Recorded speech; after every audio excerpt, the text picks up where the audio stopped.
सो once again welcome dear students, आप सभी का एक बार फिर हार्दिक स्वागत है ऑलराउंडर बीएसएस कोचिंग इंस्टीट्यूट में। बच्चों, जवाहर नवोदय विद्यालय एंट्रेंस एग्जाम में हर साल पूछे जाने वाले उन 5 इंपोर्टेंट क्वेश्चंस, मतलब कि ये क्वेश्चन कहीं ना कहीं किसी न किसी साल में पूछे गए हैं और आपको पता है कि लास्ट ईयर के क्वेश्चंस को एनालिसिस करना, उनका एनालिसिस करना बहुत ज़्यादा इंपॉर्टेंट रहता है नवोदय विद्यालय एंट्रेंस एग्जाम के लिए।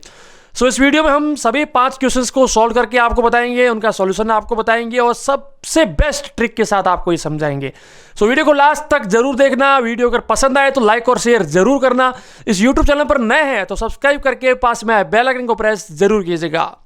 बच्चों, इस वीडियो को स्टार्ट करने से पहले आपके लिए एक छोटा सा क्वेश्चन कि जब 5 की घात 5 होती है बच्चों, 5 टू द पावर 5, इसका वैल्यू क्या होगा? कमेंट सेक्शन में अपना नाम लिखकर मुझे जरूर बताइए। बात करते हैं आज के हमारे सबसे पहले क्वेश्चन के बारे में। जिस किसी बच्चे को उत्तर सबसे पहले आता है वो बता सकता है भाई। आइए भाई, बात करते हैं सबसे पहले क्वेश्चन के बारे में। एक बाग में 7056 पेड़ हैं। यदि उनकी प्रत्येक पंक्ति में उतने ही पेड़ हैं जितनी पंक्तियां हो तो पंक्तियों की संख्या क्या होगी? जो बच्चे इंग्लिश मीडियम से है वो इस क्वेश्चन को ध्यान से पढ़ लेना। अब बच्चों इसको समझते हैं, ठीक है भाई। देखिए, आपने पढ़ लिया होगा इसको। अब देखिए बच्चों, एक बगीचा है, एक बगीचा है, बाग है, एक गार्डन है बच्चों, ठीक है। ये एक गार्डन है। अब इस गार्डन में बच्चों क्या है? कुछ पेड़ लगे हुए हैं, कुछ पेड़ लगे हुए हैं। ये मैंने पेड़ लगा दिए, लेकिन यहां पर इस क्वेश्चन में एक कंडीशन दी गई है, उसको थोड़ा ध्यान से समझना। ये बच्चों पेड़ यहां पर है।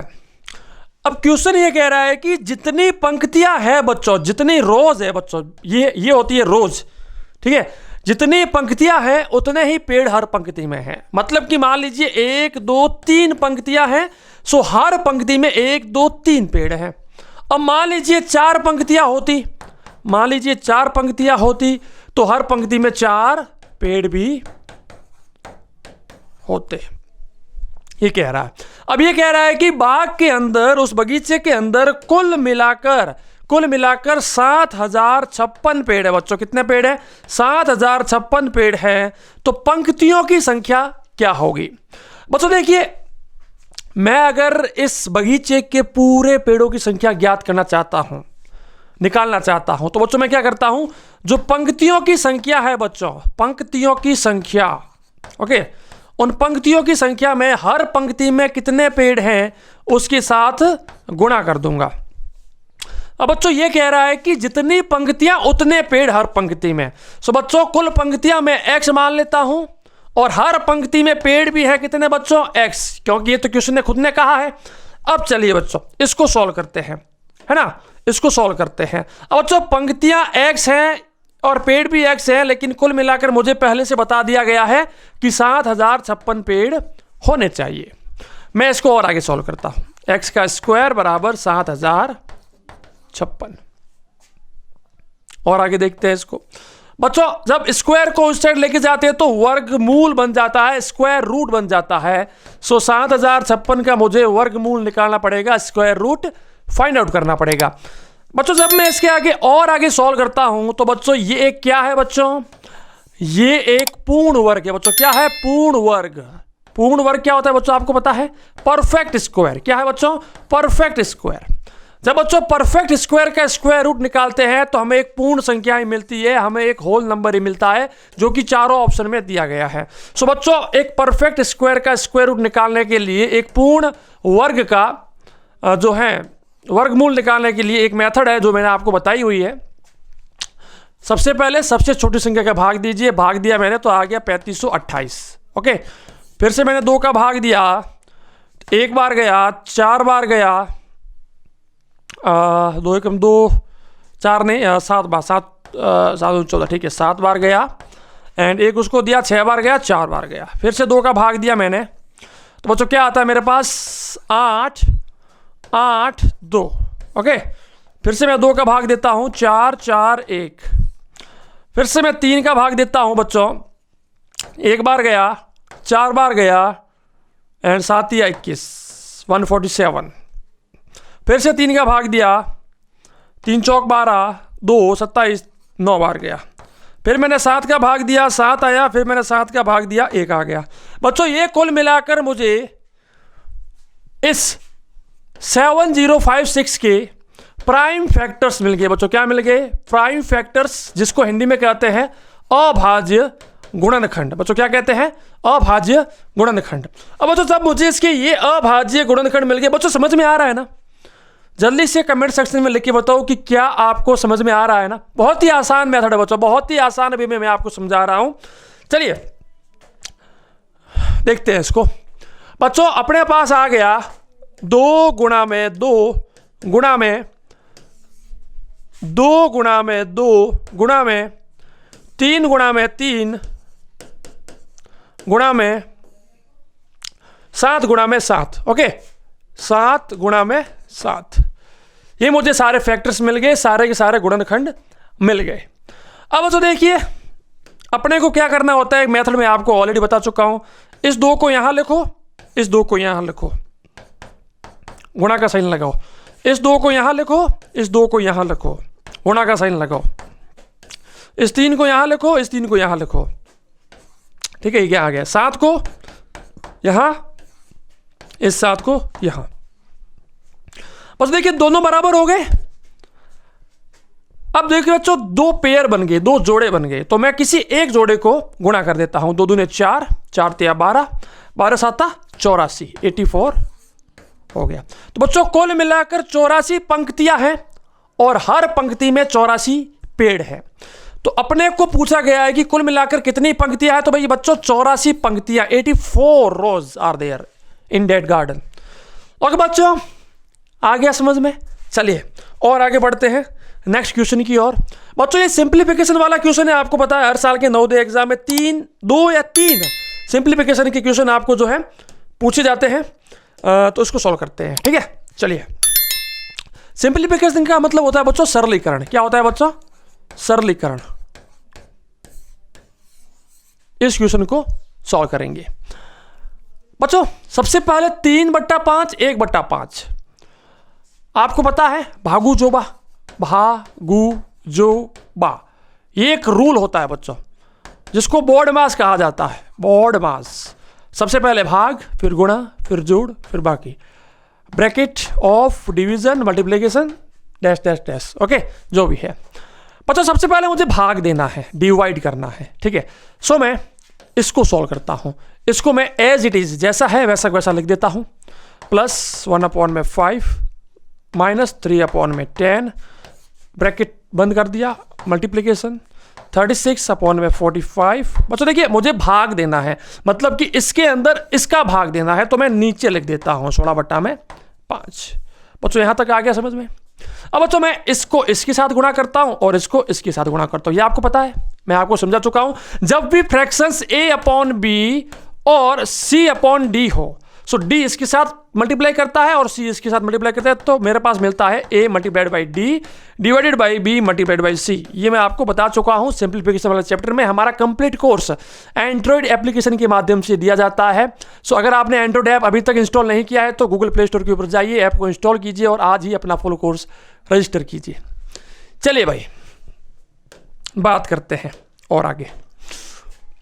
इसको सॉल्व करें, ऊपर जाएगा। सबसे पहले इसको मैं जैसा है वैसा लिख देता हूं, प्लस 1। देखिए बच्चों मैं धीरे धीरे क्यों समझा रहा हूं पता है? ताकि आप लोग भी एग्जाम में ऐसे क्वेश्चंस में गलती मत करना, क्योंकि कैलकुलेशन की छोटी सी गलती अपना पूरा उत्तर खराब कर लेगी। और एक गलती, एक क्वेश्चन मतलब कि 1.25 मार्क्स और हम मेरिट में पीछे। ठीक है, सो एक एक क्वेश्चन इंपॉर्टेंट रहता है, इसलिए मैं आपको एक एक कंसेप्ट को समझा रहा हूं। इनको मतलब एकदम याद कर लो कि ऐसे क्वेश्चन में ये मेथड है। ओके, चलिए भाई और आगे बात करते हैं। इसको सॉल्व करते हैं। 36 के साथ 5 गुणा करता है बच्चों, ठीक है, और 45 के साथ 16 गुणा करता है। चलिए लिख दिया मैंने बच्चों। 5 एकम 5, 5 नम 45, ठीक है, 4 चौक 16 एंड 4 नम 36, 9 से 9 कैंसिल हो गया। 1/4 बच्चों मेरा यहां पर बच गया। चलिए अब और आगे सॉल्व करता हूं। 3/5 प्लस 1/5 माइनस 3/10 गुणा में 1/4 पीछे बच गया। बच्चों इसको और आगे सॉल्व करते हैं, आइए भाई इसको और आगे सॉल्व करते हैं, इसको छोड़ेंगे नहीं अपन लोग, है ना, जब तक सॉल्व ना हो जाए पूरा। चलिए यहां पर भी 5 है, यहां पर भी 5 है। बच्चों इन दोनों को हम साथ में जोड़ सकते हैं क्योंकि दोनों का जो डिनोमिनेटर है, जो हर होता है ना बच्चों, हर वो सेम है।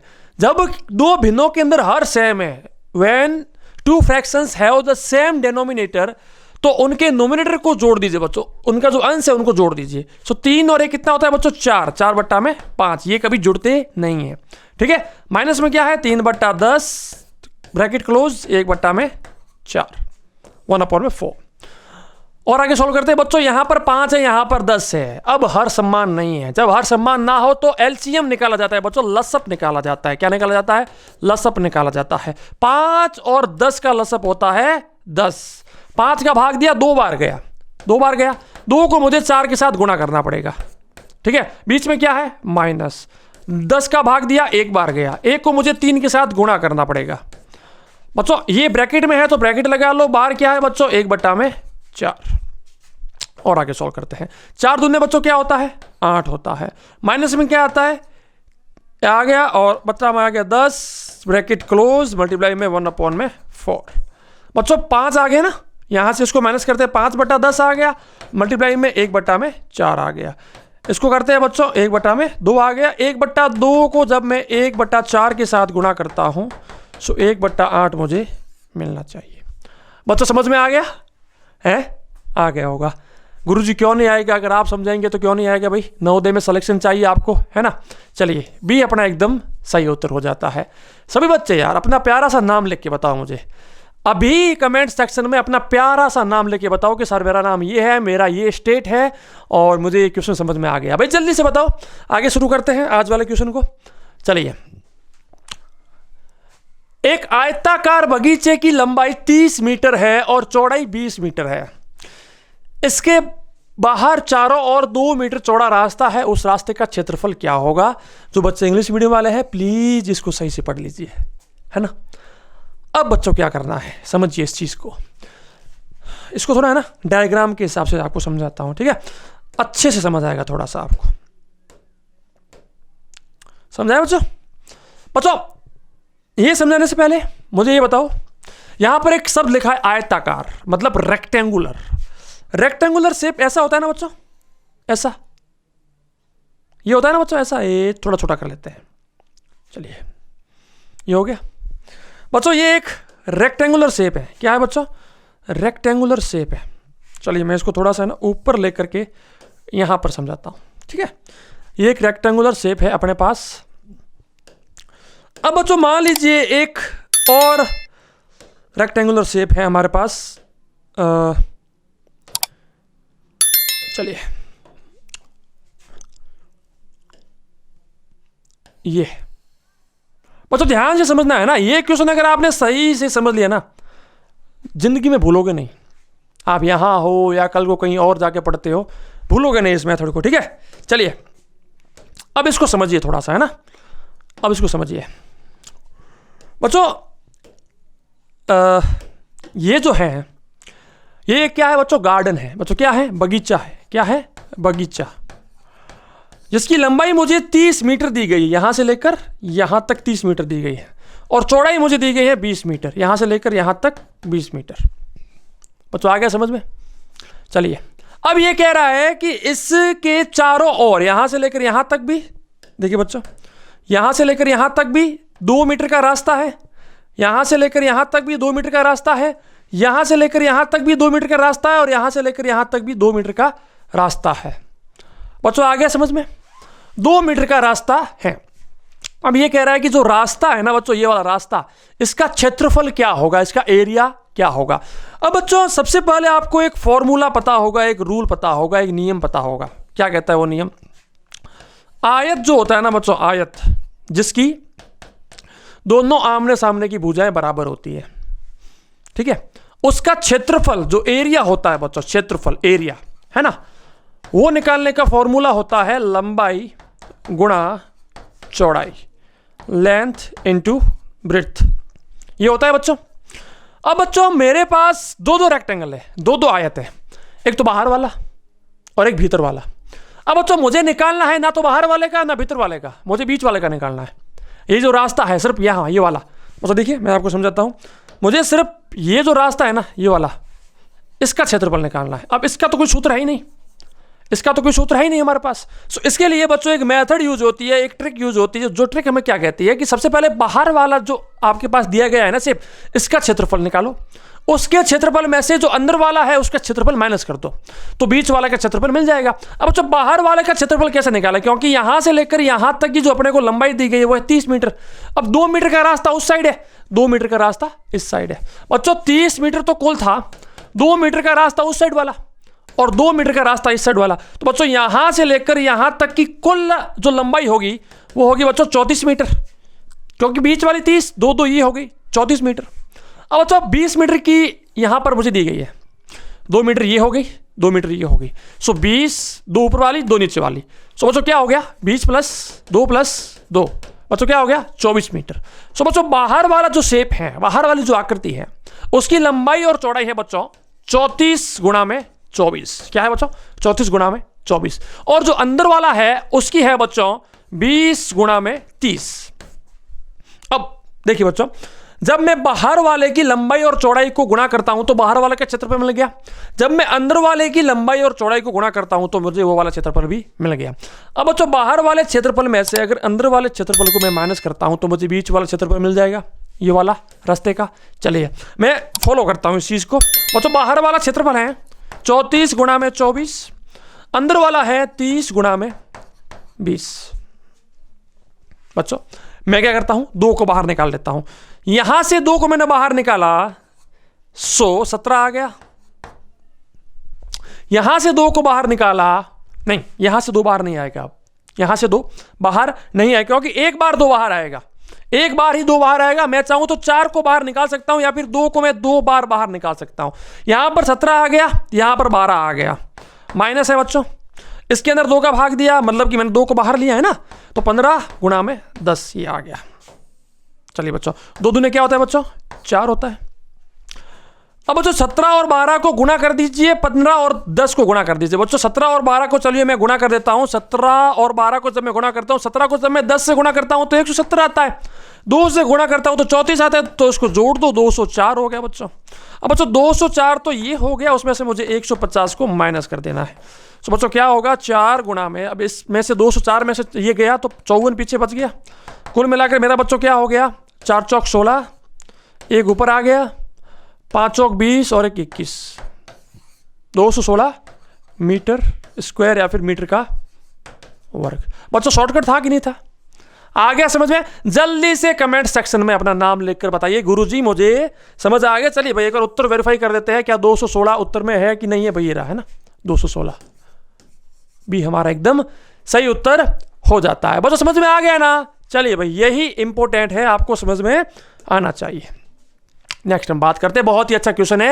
एक 280 मीटर लंबी रेलगाड़ी। बच्चों ये रेलगाड़ी वाले क्वेश्चन जो होते हैं ना, यहाँ पर बच्चे थोड़ा फंस जाते हैं। यार रेलगाड़ी आ रही है, जा रही है, कहाँ रुक रही है, क्या स्पीड है ना। डरना नहीं है, डरना नहीं है। मेथड बताता हूँ, पहले क्वेश्चन को समझाता हूँ, कहता हूँ कि भाई स्थिति क्या है, उसके बाद उसका उत्तर निकलेगा। एक 280 मीटर लंबी रेलगाड़ी है जिसकी गति 60 किलोमीटर प्रति घंटा है। यदि यह रेलगाड़ी 220 मीटर लंबे प्लेटफॉर्म को पार करने में कितना समय लेगी?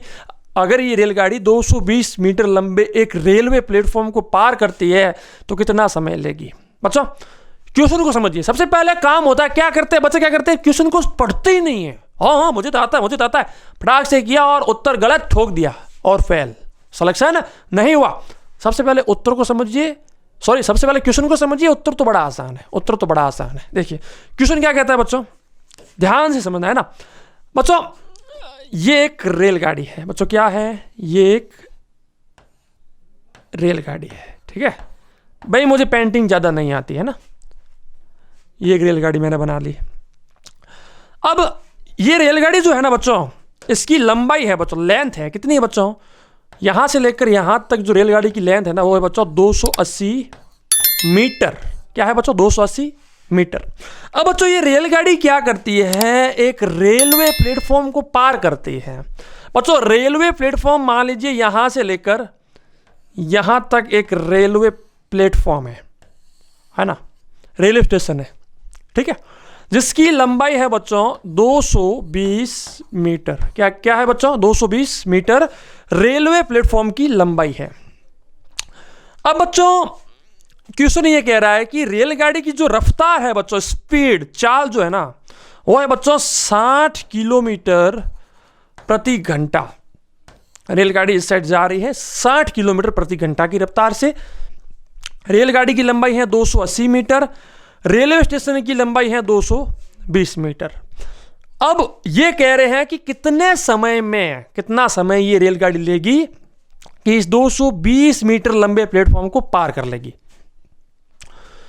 अब बहुत सारे बच्चों को एक सूत्र मालूम है, एक फॉर्मूला मालूम है कि सर दूरी बराबर होता है समय गुणा में चाल।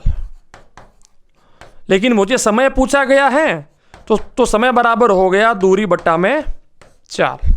लेकिन अब कौन सी दूरी आप लोगे, दो दूरियां दी गई है और चाल तो भाई चलो एक ही दी गई है। अब क्या करोगे बच्चों, ऐसे क्वेश्चन में मैं आपको सबसे पहले समझा देता हूं कि आखिर हो क्या रहा है एंड अपने को क्या करना है, ठीक है। देखिए बच्चों, ये रेलगाड़ी का स्टार्टिंग पॉइंट है। क्या है बच्चों, स्टार्टिंग पॉइंट। ये क्या कह रहा है कि इस प्लेटफॉर्म को पार करना है। तो मान लीजिए ये रेलगाड़ी अभी यहां पर है, अब जब इसको पूरा पार कर लेगी तो ये वाला स्टार्टिंग पॉइंट जो है ये आगे जाएगा और ये जो पीछे वाला पॉइंट है ना बच्चों, ये पीछे वाला भाग ये यहां तक पहुंच जाएगा। मतलब कुल मिलाकर रेलगाड़ी यहां पर पहुंच जाएगी। ओके, अब बच्चों आप सोचिए रेलगाड़ी ने कुल कितनी दूरी पार की। देखिए बच्चों 220 मीटर तो भाई रेलगाड़ी ने ये वाला पार किया है ना। अब रेलगाड़ी का ये वाला भाग देखिए बच्चों, इस भाग में और इस भाग के बीच में कितनी दूरी है, ये भाग और ये भाग। बच्चों 220 मीटर ये हो गए, 280 मीटर तो उसकी खुद की लंबाई थी। तो कुल मिलाकर बच्चों 220 और 280 मतलब 500 मीटर इस रेलगाड़ी ने कुल 500 मीटर की दूरी को पार किया है, ना कि सिर्फ 220 मीटर की दूरी को पार किया है। ओके, अब चलिए कुल मिलाकर 500 मीटर। अब बच्चों 1 किलोमीटर जो होता है ना वो 1000 मीटर के बराबर होता है। सो बच्चों 500 मीटर क्या हो गया, 1/2 किलोमीटर। क्या हो गया बच्चों, 1/2 किलोमीटर। अब ये आ गया अपने पास दूरी और स्पीड है अपने पास 60 किलोमीटर प्रति घंटा। सो बच्चों दूरी के अंदर 60 का भाग दे दो, ऊपर आ गया।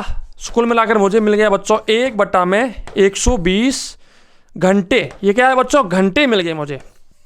लेकिन उत्तर में जो है ना ऑप्शंस के अंदर 20 सेकंड, 25 सेकंड, 30 सेकंड, 35 सेकंड मिले हैं। मेरा उत्तर आ रहा है 1/120 घंटे।